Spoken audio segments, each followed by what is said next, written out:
দুনিয়া আমাকে এত ভালোবাসে বলতে পারি না।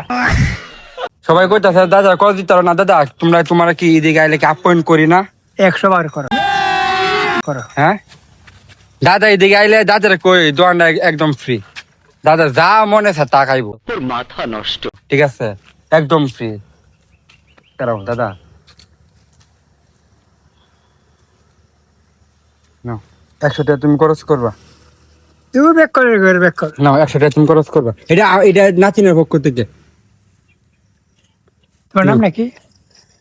তোমার টিয়াটা লাগাছে না, এটা তোমার নাম নাকি? আমার নাম জনি। ও নাও দাদার এমনি এদিকে আইলে আমি কইছি যে গাগর রাস্তা পার হইলে দাদা পুরো দায়িত্ব আমরা। দাদা নাও তোমার 100 টাকা দিলাম নাচিনের পক্ষ থেকে। দুনিয়া আমাকে এত ভালোবাসে বলতে পারি না, কেন ভালোবাসে আমি জানি না। দাদা তোমার আমি কতটুকু ভালোবাসি এটা আমি সত্যি আমি নিজে প্রকাশ করে বুঝাইতাম পারতাম না যে এত ভালোবাসি তোমার। আচ্ছা। এদিকে আইলে তোমার যা মনে চা তুমি চা খাইবে, সমস্যা নাই, দোকান তোমার লাগে ফ্রি। ইন্নাবাড়ি যে দোকানটা আছে এটা একদম ফ্রি করে দিছি দাদার লাগিয়া। দাদা খুশি তো? খুশি। খুশি।